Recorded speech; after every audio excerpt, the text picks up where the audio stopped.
Here we go again, you guys.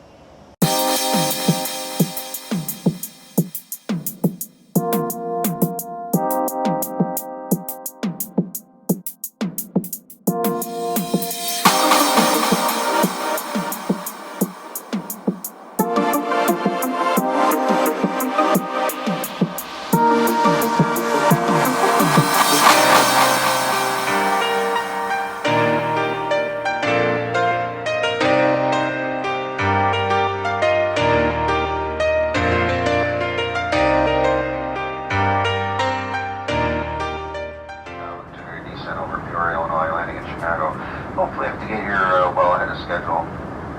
80 degrees and cloudy skies in Chicago today, which is a very pleasant Monday for the Chicago-based flight crew. Sometimes I wonder if I book myself onto pre-dawn flights because I just hate myself. In fact, I tend to wonder this usually around the time I'm wandering into an airport at 4 in the morning. No, in this case, I was simply determined to have a perfect flying experience for my first trip to Ireland for Worldcon 77. And I didn't want any late departures or missed connections to screw anything up.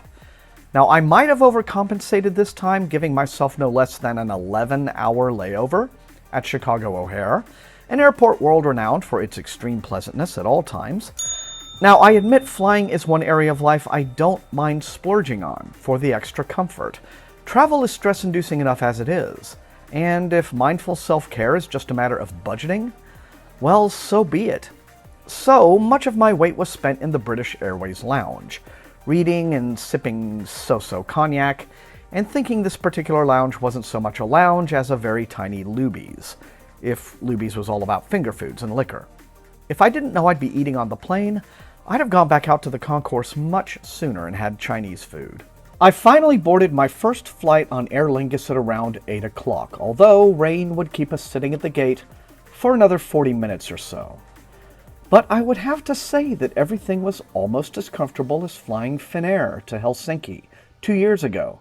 The food was top-notch, and I finally managed to get a few hours of proper sleep as I made my way across the North Atlantic to the bustling port city of Dublin.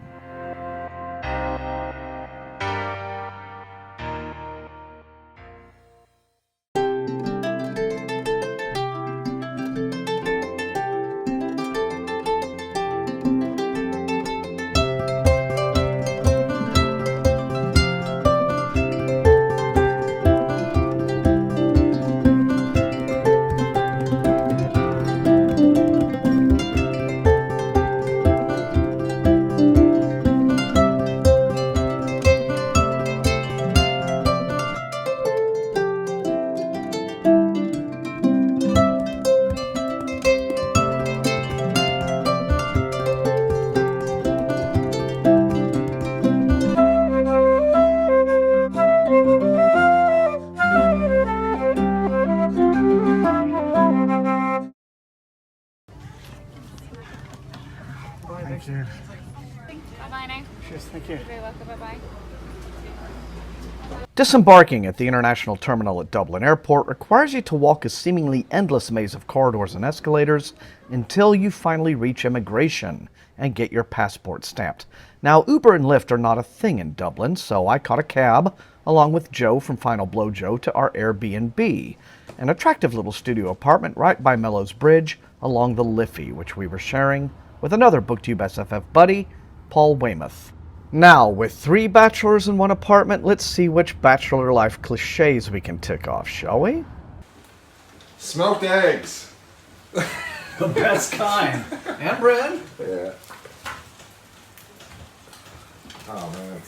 You might have it a little hot, Paul. Yeah, but How'd it turn out, Paul? a little smoky, and my butter was still cold, and my bread was not toasted, but it's food. Soon enough, the convention would be getting underway, but first, there were friends to meet, a city to explore, and shopping to be done.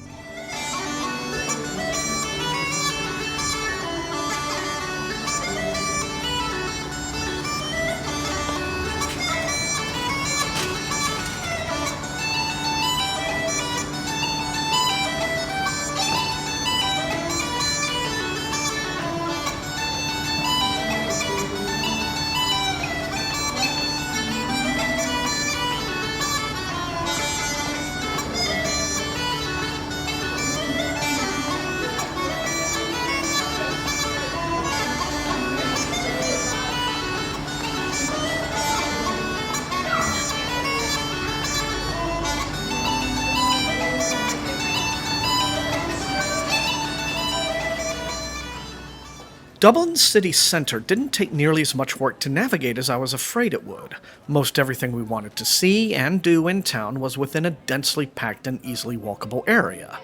Now for us, that included bookshops, of both the new and collectible kind.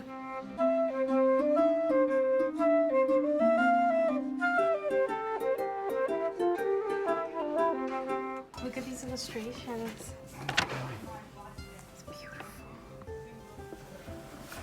The biggest of these had to be Chapters, a place with an upper floor full of nothing but used books, and so insanely stocked that the only sensible choice I could make was simply not to buy anything. Now, as you just saw, Rachel was determined to buy up every skein of yarn in town that she could carry. Like, this is my memory of being at home homeschooling, doing my schoolwork in the morning, and my dad's either knitting or playing Civilization on his laptop. That sounds like excellent parenting. And That sounds like a dream. whenever you get stuck on a math problems, I'm sitting in the kitchen working on my math, and I'm like, I can't get this done. I walk into the living room and I go, I figured it out, and then I walk back. Like, it's like, I'm glad I helped you. Now, it's very easy to imagine that you could just do this kind of thing all day, but exhaustion does set in after a while. I was already developing my obligatory Worldcon foot blister, and so the first day of group exploration wrapped up, as we shifted our focus to a busy convention week ahead.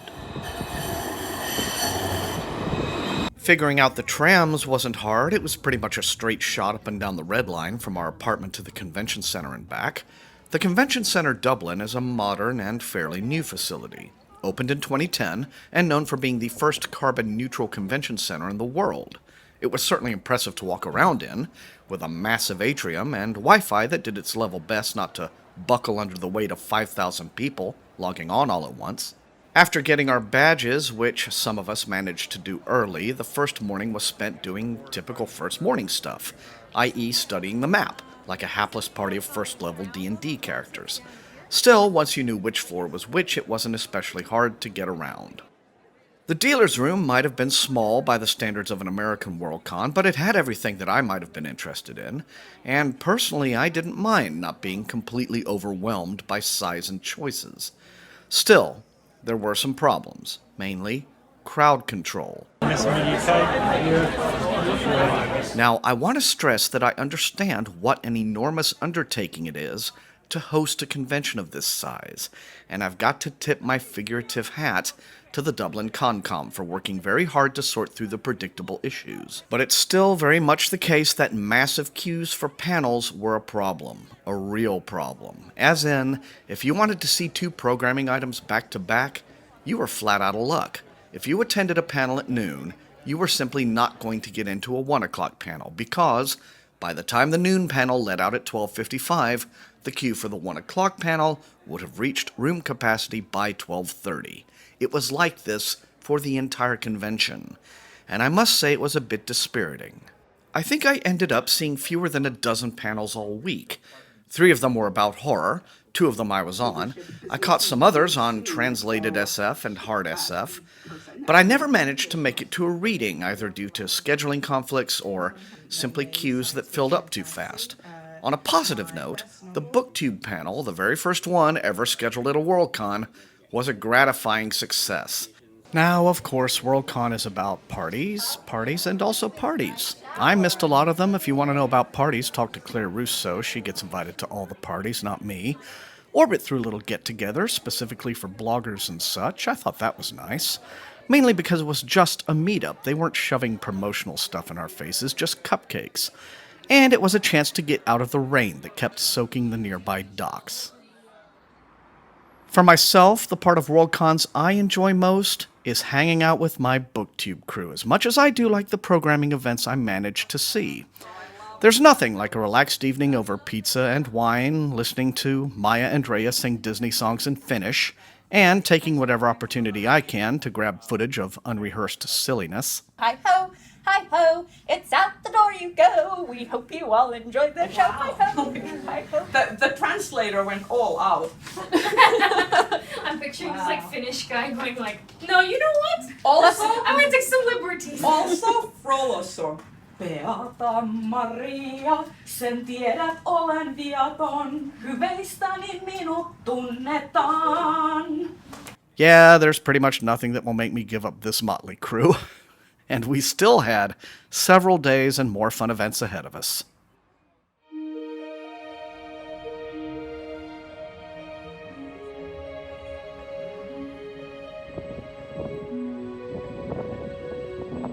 More sightseeing. Early one morning, a handful of us broke off to visit the Dublinia Viking Museum, which is attached to the lovely Christchurch Cathedral. Chronicling Dublin's earliest history as a Viking settlement, Dublinia is put together as more of an attraction than a museum, with dioramas and displays rather than artifacts. That's fine, though. You get to see this fella stamping coins. So the blank goes between the two faces of the die. Take the hammer.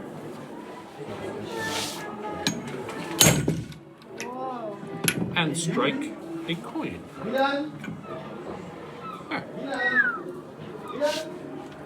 That's how it's done. That's awesome. And various other displays of everyday medieval life.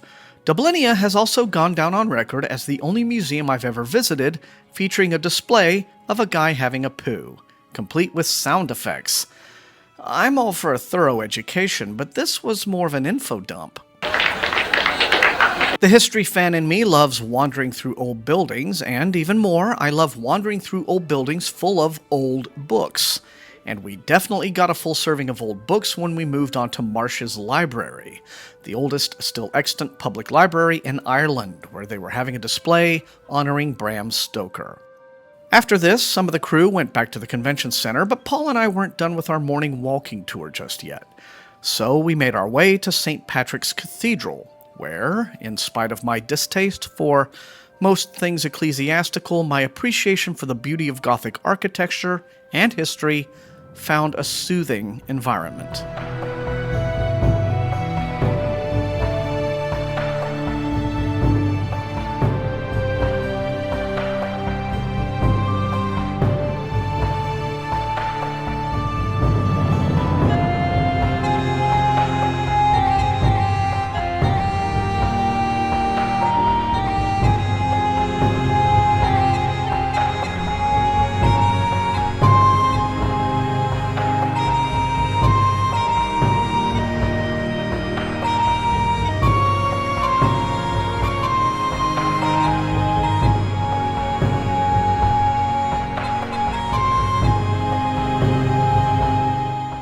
Still, no lover of books could go without a visit to the ultimate in antique tomes, the Book of Kells, the legendary 9th century illuminated gospel manuscript.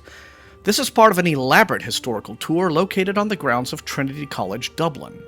You tend to think of these medieval scribes as artists without equal, and I suppose they are, though the exhibit was careful to point out that a lot of these guys were teenage novices who, more often than not, found the work mind-numbingly boring, because they would say so in the margins. The tour wrapped up in what is perhaps the most majestic of all bookish cathedrals in existence, a vast chamber known as the Long Room.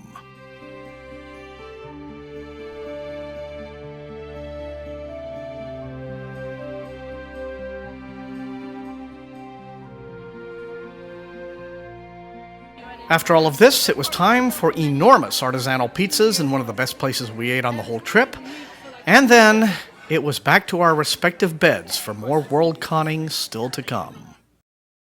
So, Hugo Night.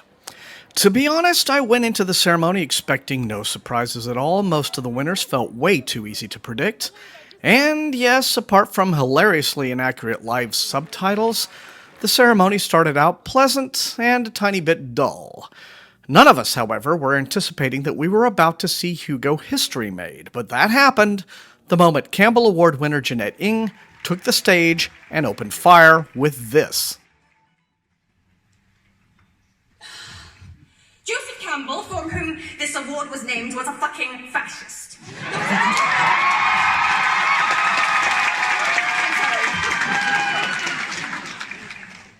Through his editorial control of amazing stories, he's responsible for setting a tone for science fiction that haunts this genre to this very day. Still sterile, male, white, exulting in the ambitions of imperialists, colonialists, settlers, and industrialists.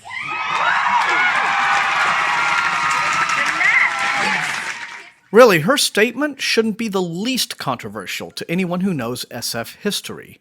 As early as 1977, Michael Moorcock had publicly excoriated John Campbell for turning Astounding into, quote, a crypto-fascist, deeply Philistine magazine pretending to intellectualism.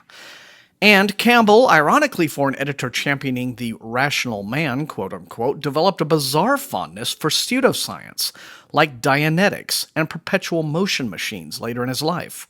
What was remarkable about Jeanette Ng's speech was that it finally precipitated something people have only muttered about for many years, a change in the name of the award to the Astounding Award for Best New Writer.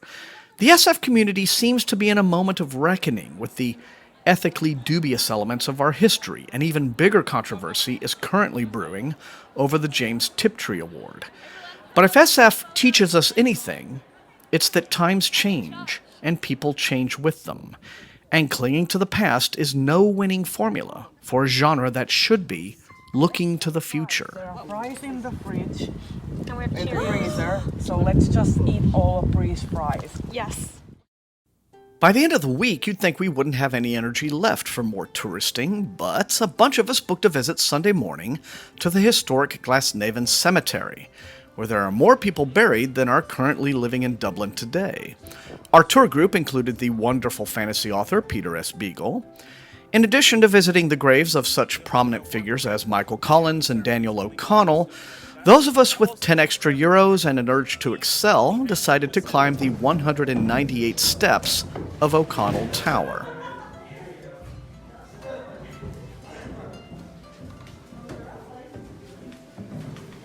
Are you getting good footage, Thomas? Doing my best. Okay. That's just me. What? 55. 39 steps. There's one piece.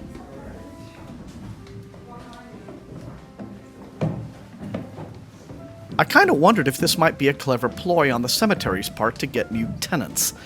After all, if I had a coronary on the way up, I wouldn't have to go very far afterwards, would I? I made it this time, though.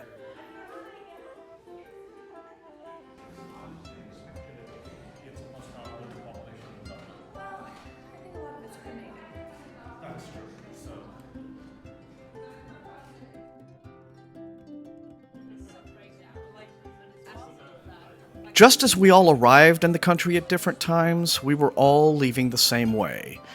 But for some of us, our final night together was spent enjoying some really good Thai food and saying our awkward, nerdy goodbyes while deciding whether or not to save up for New Zealand next year. I don't know when I'll be back to Ireland, but I do hope it's soon.